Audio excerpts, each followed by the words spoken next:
So with that, we're recording. Welcome to the webinar, and I'm going to turn it over to Philip. Awesome, David. Thank you very much. And thank you, everybody, for joining us. Paul, Fred, Steve, Rebecca. Thanks for giving us your time. And I promise I'll make it short and sweet and hopefully impactful. I think, as David mentioned last week, we talked about, or the last time we met, we talked about identifying high quality prospects. Happy to go over that as well separately with each of you if you need it, or, we definitely have that recording up on our home screen. Today, we're going to talk about effectively strategizing and engaging with our prospects. So once we have that lead list and once we've added businesses into the BuzzBoard platform, we call them profiles. Back in the day, when I started with BuzzBoard in 2014, we used to actually call them not reports, but it sounded very IRS-y. Okay. Profile is just a lot nicer when we start talking to some of these businesses. And so we profiled your business sounds a little bit better than a digital audit is what we used to call them. Okay. It's, imagine making that phone call and it's like, hey, it's Philip with the station and I just audited your business, and it's like a hang up right off the bat. Nobody wants their business audited by some guy named Phil. So profile is what they turn into once we take those highly qualified leads and add them into BuzzBoard. We call them profiles. And from here, we're going to be able to really get that intelligence that we want to have on a prospect. And, I think it really does start with the score. So explaining the score is something that I can belabor at times, but it is extremely important. So Paul, because you were so kind to be vocal earlier when we first joined, when you see an 82, what is the first thing you think of?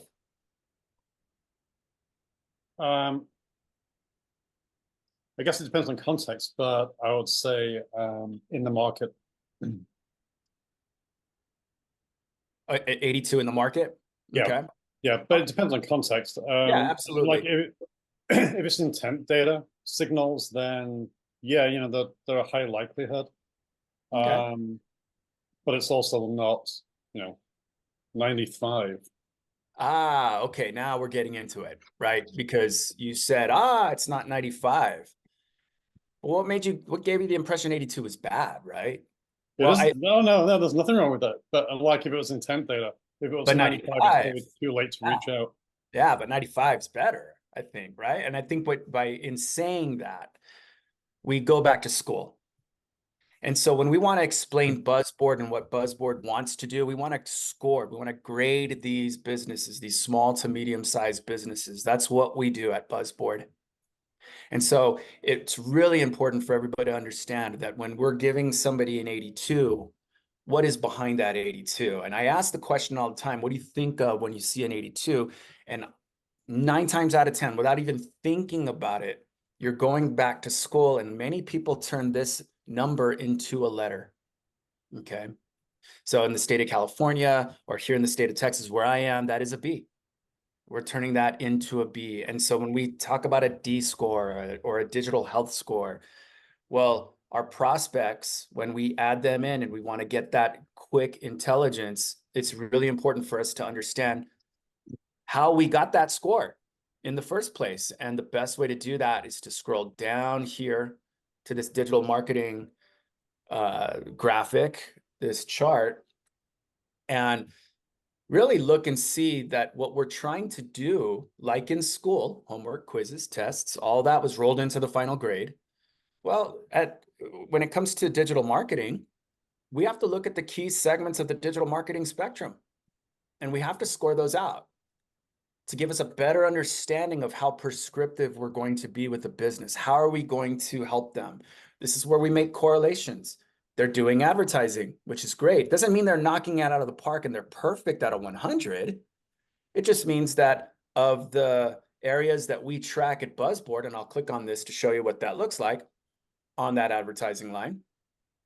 It just simply means that, we're tracking them at a 100 here. Okay, that's it.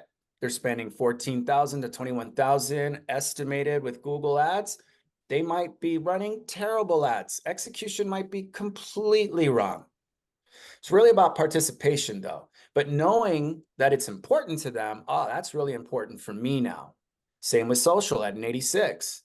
Doesn't mean that they've got a middle grade B and that they're sniffing an A, right? It just means that out of the platforms, all the platforms we're checking, they have, what is that? 6 out of the 7 that we're looking at here. That's all that means, participation. It doesn't mean that they're knocking out of the park though. Execution's a different story. And BuzzBoard helps me click on this check mark very quickly, quick intel, to go to that YouTube channel so that I can look at that content and determine if they were all 30s, I would say, oh, this is where they're sending their broadcast stuff. It's just a repository to store their broadcast, their commercials. But there's some longer form stuff here too. And we can now learn from the content and start taking action on that. That action being everything from offering them production all the way to OTT and everything in between to help me maximize what I feel is a great thing that they're doing. Okay. So if you're clicking to their YouTube channel, Mhm. how is your tool determining whether that is just organic posting or whether they're actually advertising on those videos? So we're not tracking advertising for YouTube. Our advertising section would be here. So this is what we're looking at in terms of digital advertising. When I'm clicking on the YouTube channel, I'm literally just going to their channel. Okay, got it. Not a problem. Not a problem. Great question. So along the digital marketing spectrum, what we want to do is we want to make sure that we have a sound understanding, us here, but them, the prospect as well, when we're using this platform to generate revenue. What we're doing is we want to grade them. And in order for me to help you grow your business, I have to look at you holistically, which means I need to look across the digital marketing spectrum, the key segments, score those segments out to come up with that overall digital health score. And that's it.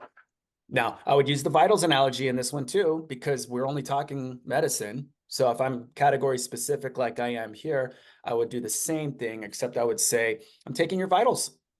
That's what you do to us in order for me to see you, doc, right? Well, from a digital marketing standpoint, in order for me to help you grow your business, I have to take your vitals too. Okay. And they love it when we speak their language. So that's, when we're engaging, okay, when we want to effectively strategize and engage with them, I think the first step is absolutely to set the table before we eat. We have to be able to explain what that number is and get a sound understanding of what BuzzBoard's trying to do for both us and them being the prospects. Okay.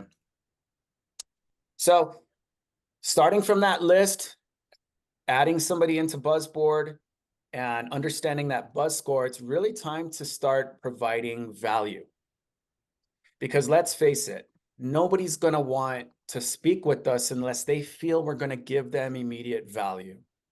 That's just the way it works in this day and age. I mean, as an author myself, if I wanted somebody to read my first chapter, or if I wanted your email address, Rebecca, then I got to give you something of value right now so that you can take that action. It's kind of how it works, especially online today.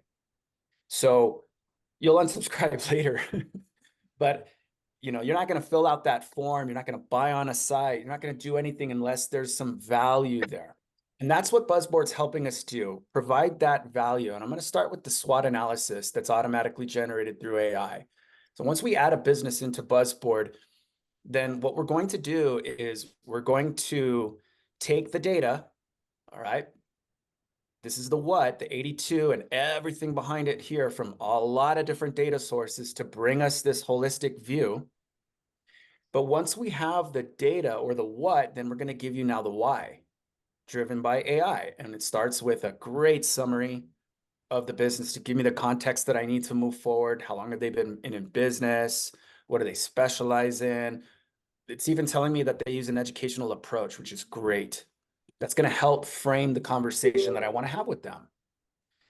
But it doesn't hurt for me to call them up And you know, I got to get in front of them. So we got to give them that value and let them know, hey, listen, you know, we've done a lot of great research on businesses just like yours. And I would love to just, you know, what I did was I ran a SWOT analysis on your business. And that's what BuzzBoard's doing on this specific business. So that we call this personalized content. Nothing templated or cookie cutter about this. This SWOT analysis pertains to this business and this business only, based on the data.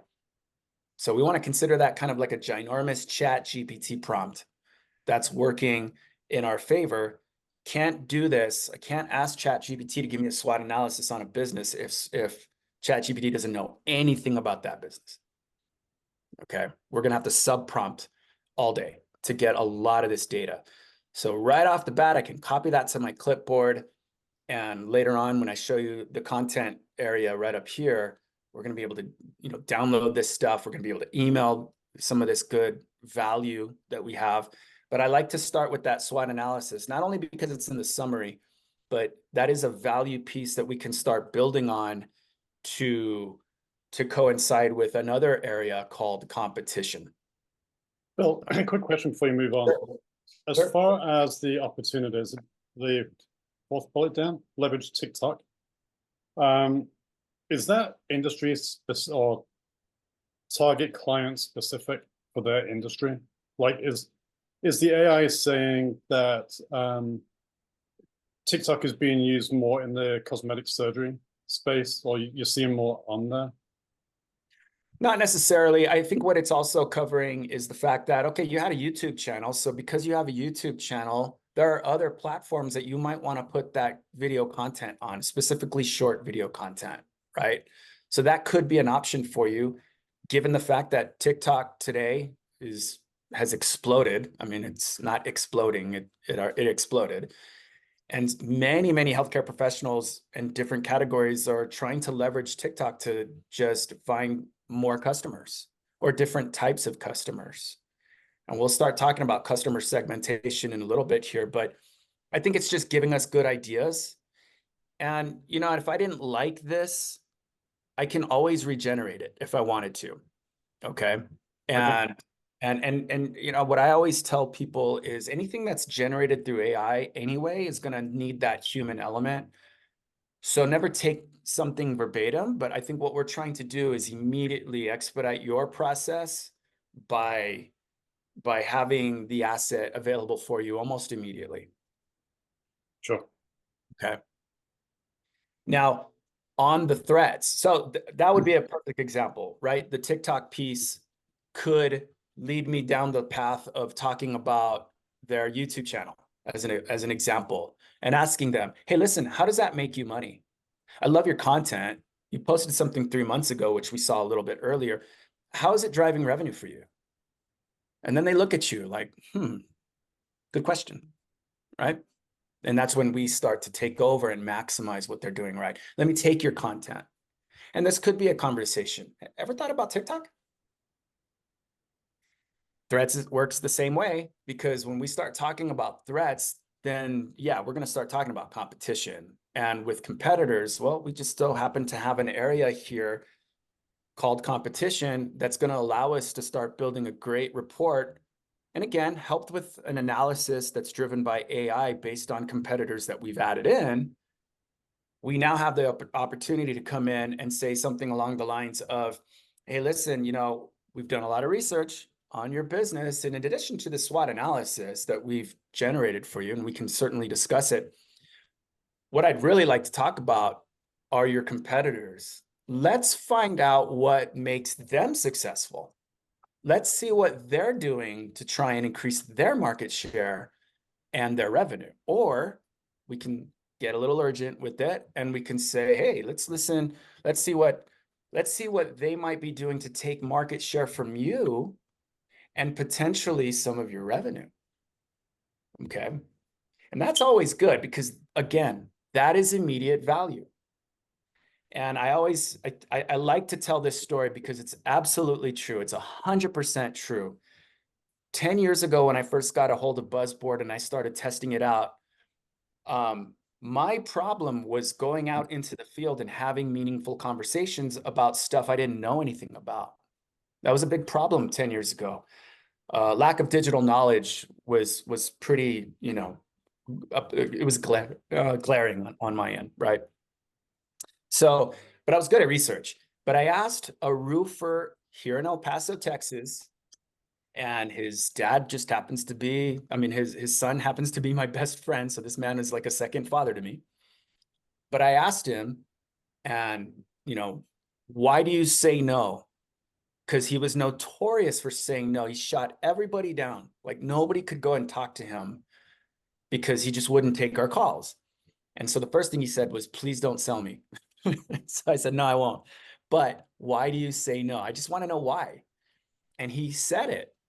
Every hour I'm with you or somebody like you, what you guys like to do is you like to print out a PowerPoint presentation about 2 inches thick. You like to show me all the stuff that you can do for me by just giving me highlights on your solutions and stuff like that. And I don't know what kills me first, boredom or paper cut. But you don't provide me with any value. Okay, that's what you're not doing. You got to remember, when I'm with you, I'm not ordering, I'm not collecting, I'm not doing anything with my business designed to help me grow my business. I've got to literally almost in some cases lose money to talk to you, which is why I don't say yes to you guys. And so when he said that, that's when I thought, okay, value. And I talked to him and I said, what if we gave you competitive data? And he says, well, now you're talking. So now I can come in and I can start to look at who is leveraging certain areas here that somebody might not be here, that I might not be here. I can maybe take a look at some of those and we'll go to their ad library here. And now I can really learn what they're trying to say. Who are they trying to speak to? I can learn from that. That's valuable to me when you show it to me side by side and let me know this stuff. Same thing with this. And really, this is an excellent way of prospecting because if I know Dr. Dan, KMD over here, isn't running a YouTube channel, it could be a conversation that I want to have with them, especially knowing that his competitors might be doing it already. Maybe not executing it correctly, but they're positioning themselves in a good way.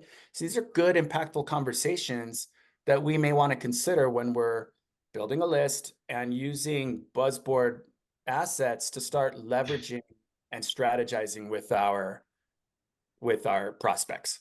Are you able to switch out the competitors? Because like in this case, if my prospect was Vita Aesthetic Medicine, neither of these prospects would be something they would want to get excited about beating or striving towards, in my opinion.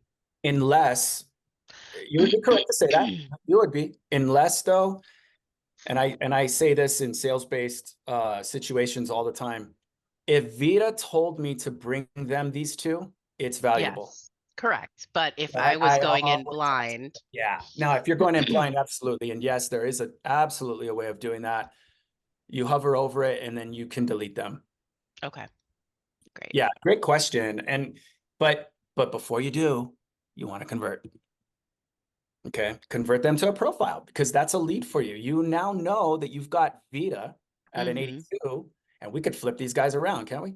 Yep, for sure. Absolutely, yeah. So we want to make sure that we're doing a couple of things where, you know, if it's not somebody that they want to see, and we don't feel it's going to help our cause, yeah, we could absolutely delete them. But it's somebody we want to talk to. So getting back to them. As a rule of thumb, I always say, get it from them because when they answer your question, they're prospecting for you. You're giving them immediate value, but they're giving it to you back ×3. Yep. Awesome. Okay. Yeah, BuzzBoard lets us do that. BuzzBoard also lets us download this. And so when we start downloading a competition report, here's a great way of taking that value and now turning it into something that we can use over time, right? So as I download this, here we go, and open this guy up, an early mistake that I would make back 10 years ago is I would print this out, which Don't do it. You're having a digital discussion. Don't give them paper. Don't bring it. It's like bringing a knife to a gunfight. But I would give it to them, and it was really awkward to get it back from them. And I would kind of talk myself out of sales sometimes because they didn't, you know, they wanted it, right? And I wanted to say yes. But what I needed to do was let them know, once you become my client, I'm going to give you a proposal first. But when we bring you on board, I'm going to be able to regenerate this. Okay, here's today's date, but September 27th, October 27th, over time, so that we can monitor your progress while we're keeping tabs of these people that you felt were important to you, right? So that's us taking that immediate value and spreading it out over time. It could be a 6-month contract. It could be a 12-month contract, hopefully beyond that. But when it comes down for renewal, what we're doing now is we've become a salesperson. We went from a sales guy named Phil to an advisor named Philip. And over time, yeah, it's not even a question when it comes to renewals. You took care of them, and you continue to take care of them while you monitored this stuff. But remember, we added these people for a reason. They weren't as high as 82. If they're working with us as well over time, these numbers are going to grow as well, and we're going to be able to rinse and repeat our process. Okay. Did the system generate those two as competitors based on geography? Or I don't know, you can delete them, but can you add a specific one in? Yeah, Yep. good question. So when we're adding a competitor, basically what we're going to do here, there's several ways of adding a competitor in here. Once you click on add, then we're going to go geography, and we can search by search engine keyword, which is kind of the default setting here.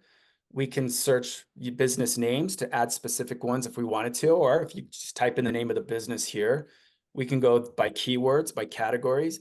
So generally what we want to do is we want to take the geography based on the category, and we're going to go from a 1 square mile radius to a 20 square mile radius to find these businesses. That's the logic behind it. Got it. Okay. And again, yeah, we could switch them out. If I wanted to just add a specific competitor, then forget all this. I'm just going to say, look, I know they're in Salem, so I'm going to search, just get rid of all that. And I'm going to search for XYZ clinic. Are there a limit to how many competitors it can run against?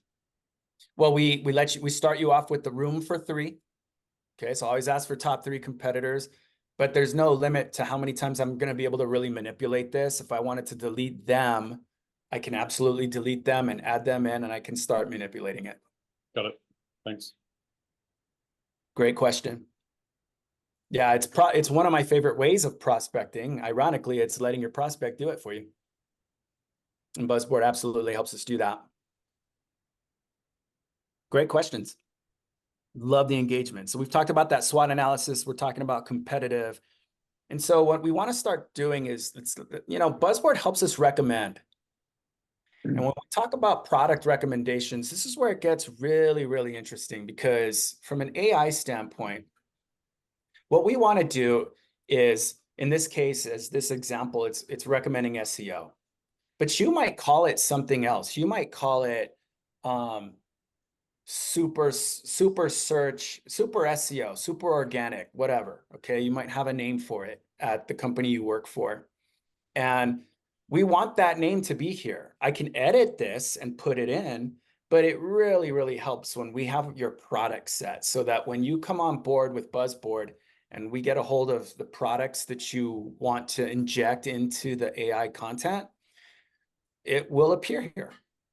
Okay. We want to make sure that we're giving this information. We want to personify it as much as we can to your business. But when we're making these product recommendations, these are really good, because essentially what we're saying, okay, here's what we found. So here's what's happening. Here's the ramifications or the implications of what we're finding. And now what? This is what we're going to be able to do with our SEO services.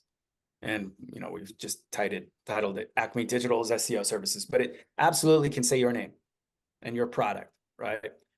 And we give you good content to go with. Social media, same thing. So that when we generate these, yes, we have the ability to come in here and edit out anything we want. Okay. Anything we want, close it, save it, We could copy it to a clipboard. We can download it.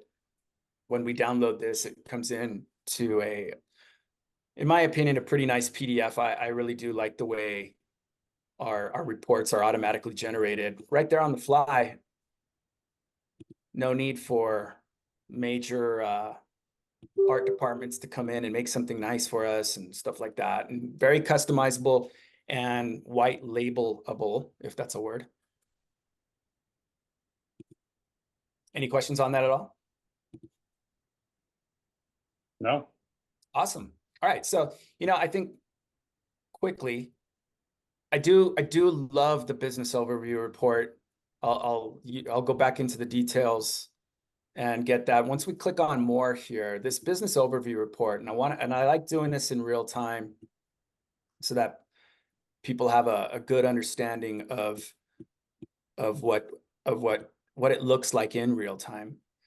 The BOR, and it might take a little bit longer than most reports because it's just so plentiful and such, full of good content. But the business overview report is what I'm finding a lot of our current customers are using the customer segmentation piece a lot, and they're using those product recommendations a lot. What we're essentially doing is we're building a report for this business. And again, your color scheme, your logo down here on the bottom right. So it's customizable, but we're giving you the overview, the customer analysis, the SWOT analysis, the state, their digital state. What is that digital state summary? The competition and those recommendations all in one shot. Now, some people don't use recommendations initially, but again, this is something that people are finding extremely valuable. So the ability to explain what that number is and what it means within that category.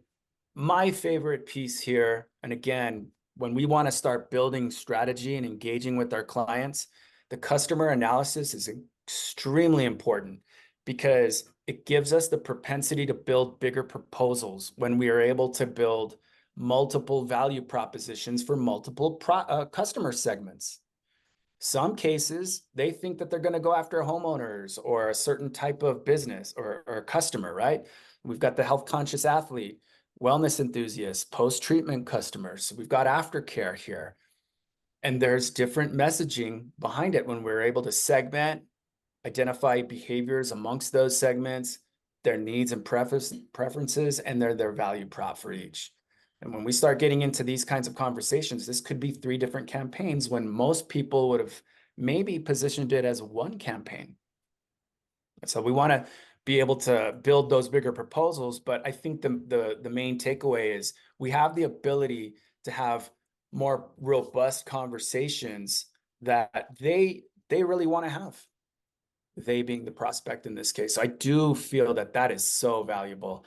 Here's that SWOT analysis, and I do like the way the team created this. Many people use this sheet as a one-off, a one-sheeter with a business card, a leave behind, whatnot.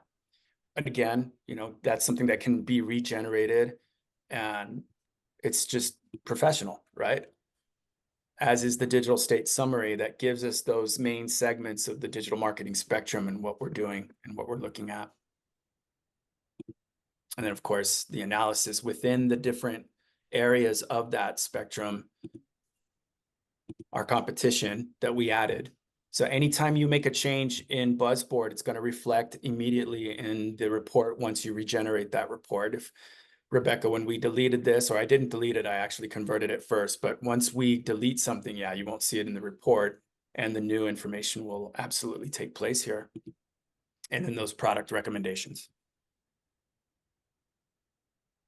Can you just go back a couple of slides to the infrastructure?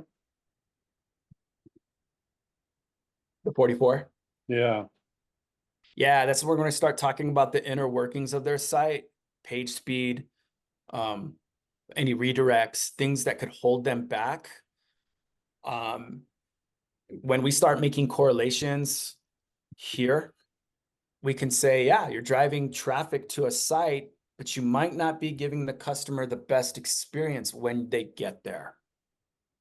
Okay. And things could be holding you back, and they might not know it. They might not know it. A lot of people don't talk about stuff like this, the customer experience. So that when I'm in infrastructure, then, oh, okay, image size optimization, huge images slow down websites. They're not optimized for the web. Website looks great when it finally loads. But as everybody knows, we're a very finicky customer base. We're very impatient these days, right?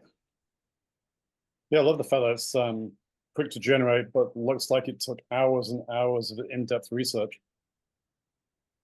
Right. Yeah, absolutely. On the fly. And so, yeah, let your prospect think that though.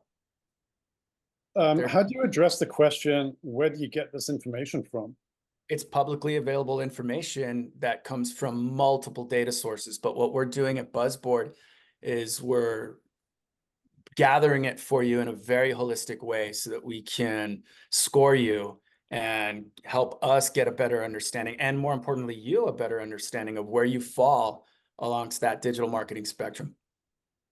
It's all out there. This isn't anything, there's nothing shady going on here. We tapped I was just imagining a couple of clients saying, how the hell do you know this? I've had that. Yeah. They've asked it. And, it's funny. It's actually a really good question. It's a good reaction. You want them to have that because in many respects, it definitely legitimizes you as somebody who did their homework in a good way so that you could be more effective with them. Right.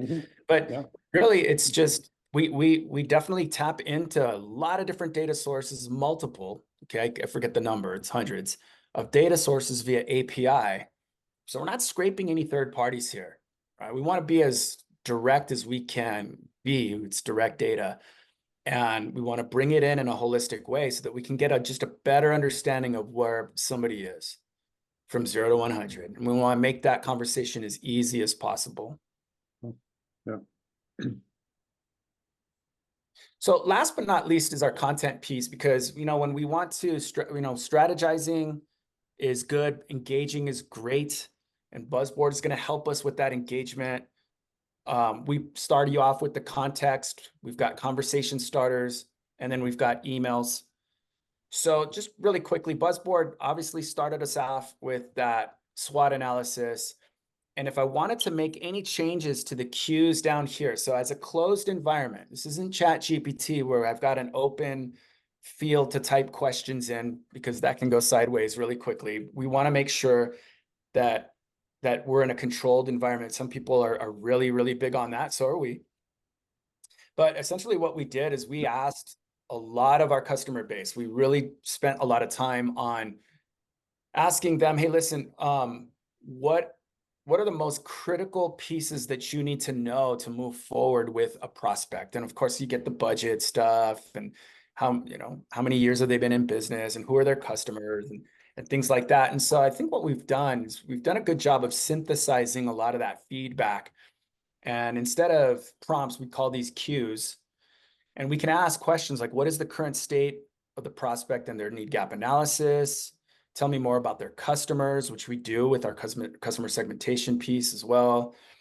But in many respects, a lot of people, they're looking for ways to just start everything off, right? And so when we start looking at conversation starters, BuzzBoard initially gives us good conversation starters. I noticed that your competitor is actively using Google Ads and you're not, right? Have you considered doing that? Or the question might be, again, with the human element in mind, your competitors are generating traffic. They're doing lead gen, and that's one of the ways they're growing their business. So talk to me. Tell me about your experience with lead gen. How are you driving businesses to your website right now?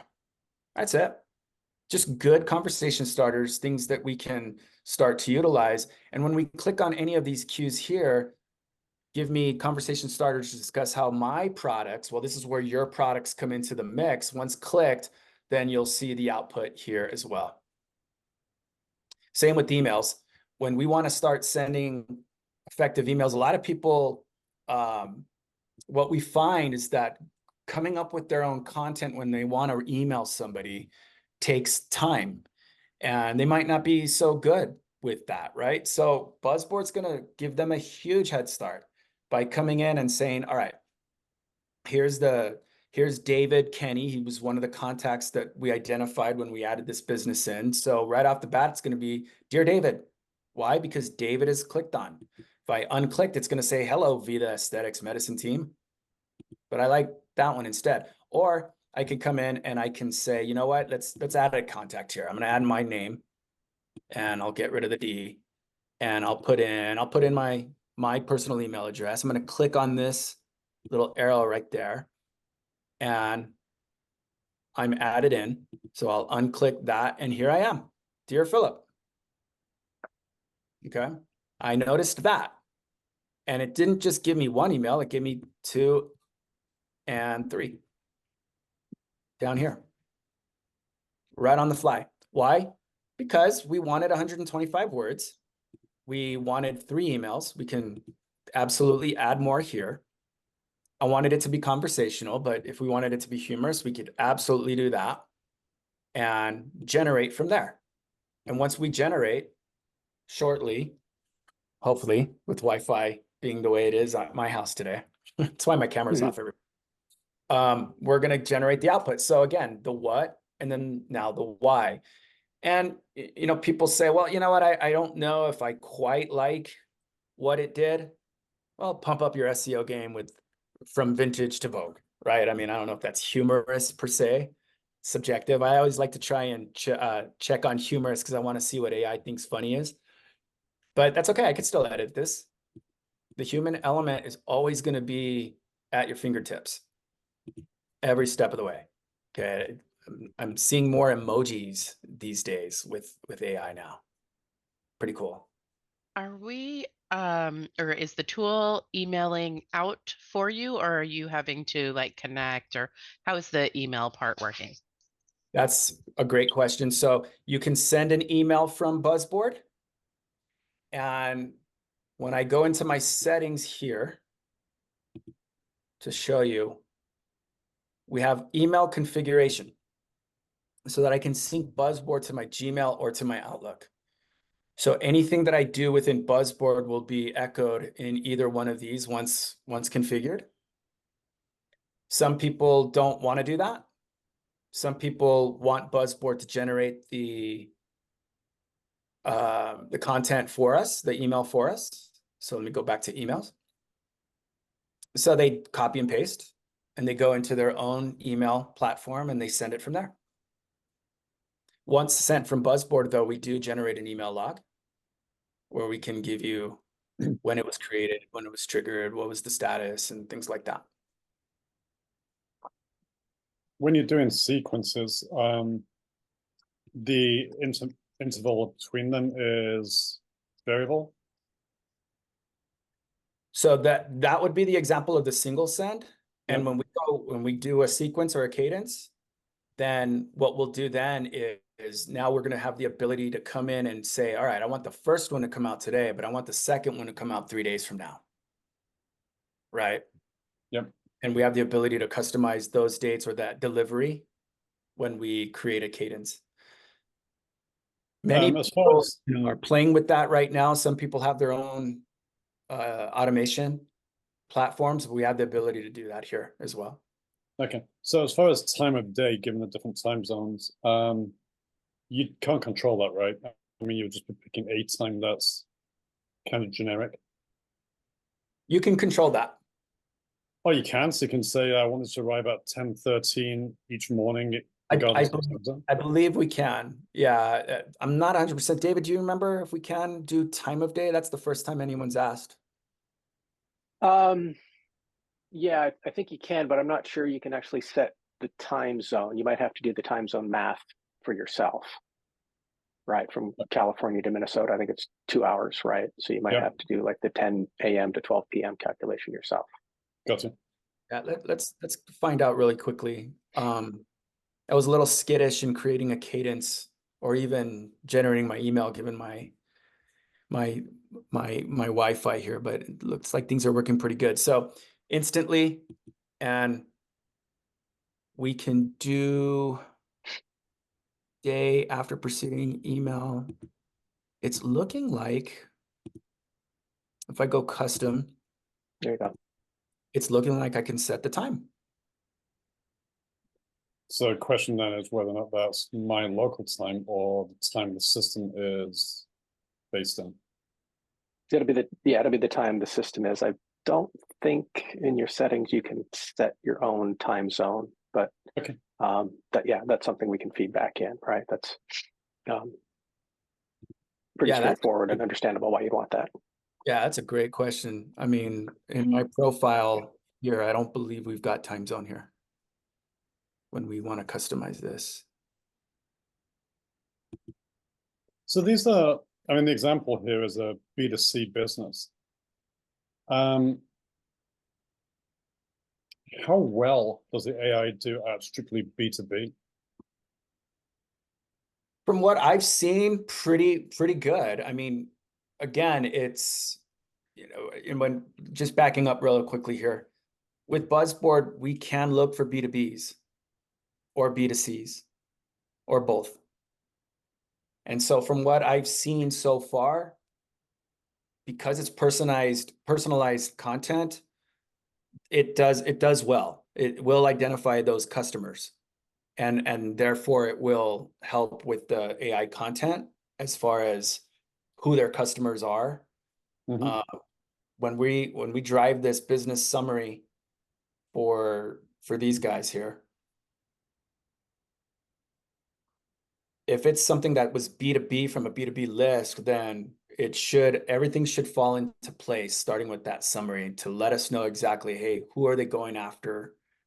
They emphasize personalized co-created treatments. So if it would be more of a B2B, then the summary would follow suit there. I've never really heard anybody complain that it didn't, but to be completely honest, I haven't checked a B2B and what that looked like.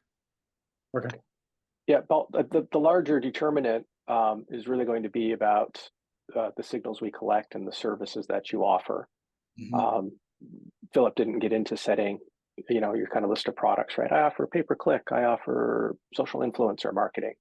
The signals are heavily weighted around digital signals, right? So whether it's B2C or B2B, if you're doing outreach and saying, I can help you B2C or B2B with pay-per-click services, with website infrastructure, with online marketing, with online ads, with Yelp review management, it's going to work, right? Because that's the core is around the signal set and the services offered, and less about B2C than B2B. Mm-hmm. In addition to the products that you provide when we're setting up the content piece. Yes. Mm-hmm. Yeah, and this, when onboarded, this is something that we go over with you as a team and make sure that you're set up the right way. Okay, so if we go to the prospect tab, sorry. Oh, wait, you might be able to find it from here. Does this track like a CRM, all of the interaction and blah, blah, blah, or does it not? I'm assuming it might since it does all the emailing, but you tell me. Hey, do you want to answer that? It doesn't track it all internally in the platform. What you'd want to look at, and we have people who do, and I posted this to the chat, people who do integrations with HubSpot and Salesforce, where we're consciously not trying to recreate a CRM, right? Keep focused on what we do best, which is, the AI content, the actual data sources and so on. So people who care most about that, they look for some sort of integration, right? Because HubSpot and Salesforce and Zendesk, all those tools do all that, activity logging very well. Awesome. And then what if I wanted to shoot for prospects that have maybe what would be considered a higher revenue than what we're looking at here? Like I would like my prospects to be in the $10 million range. Can I set that?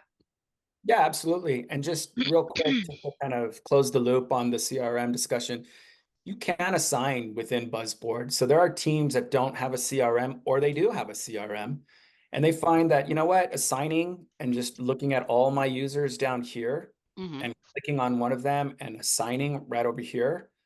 Also, because I'm synced with Salesforce, I can assign from BuzzBoard and have somebody else look at this one specifically, and it'll follow them back on their CRM, right? So you have the ability to do stuff like that, but as David said, very, very light, right? We don't want to reinvent that wheel.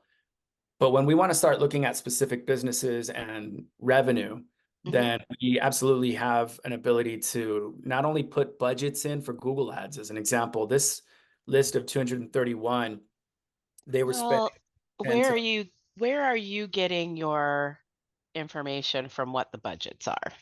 that's coming from SpyFo. Okay, but okay, I won't elaborate on that, but okay, go ahead. Yeah, that's one way. And then when we go into firmographics to employee size, so there's different ways of triangulating that, right? So if you want 1,000+ employees, here's annual revenue and estimated spend, then we have the ability to start filtering that way to find your bigger clients. Okay. This And it's an one, interest. go ahead, Well, I was David. just going to say, Rebecca, it's an interesting question. We talk about SMBs and we get a lot of focus on small or local business, which we think of as kind of, Main Street USA business to consumer. But there's a lot in the M category, those mid-sized or medium-sized businesses, which I think maybe that's what you're getting at with those higher revenue numbers. There's a Yeah, lot of opportunity there. and then I have some experience working with SpyFu, so I have some probably different thoughts around that. So that's okay. Sure. Let's keep going. Sorry. No worries. Any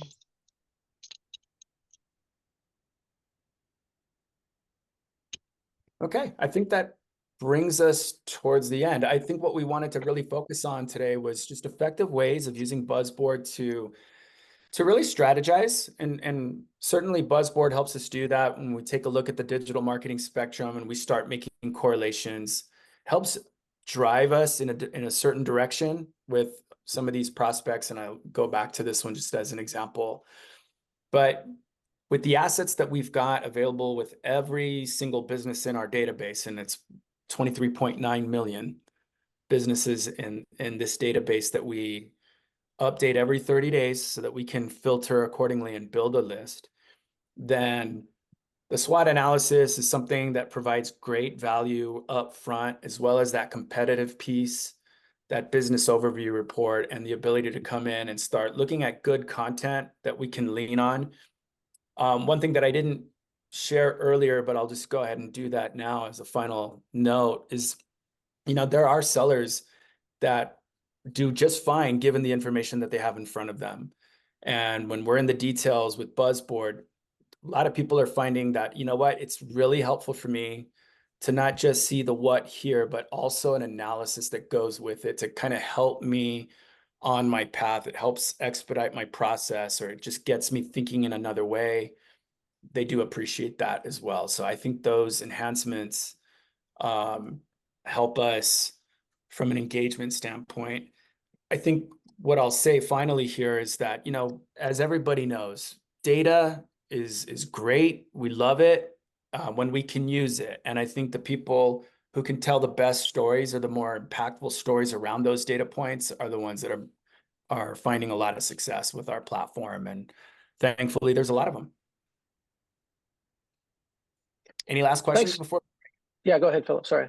No, just any last questions at all? At the beginning of the call, you said there was a video from the previous session. Yeah, so on the homepage here, it's a huge window. But yeah, the first one was identifying high quality prospects. And here's that video. Okay. And then today, this is what we spoke about. And then on our next call, when it's ready to roll, we've got retaining and expanding existing clients. And we'll get a little bit deeper into the profile on how we're going to be able to upsell, to expand those conversations and using those data points. Cool. And Paul, I'll be happy to send you a YouTube link to the recording of the prior webinar as well. Oh, So, awesome. Thank you. Yeah, I'd be happy to do that.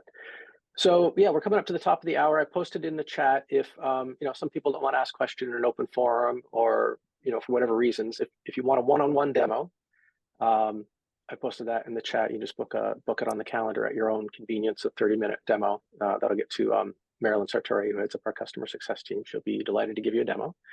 And if you're already convinced that you want to get your hands on it, just go to the website, www.buzzboard.ai. There's a free trial button at the top right. You don't need to pull out a credit card or anything. You just sign up, you get in hands-on right away, and the customer success team can help you navigate once you're in as well. So,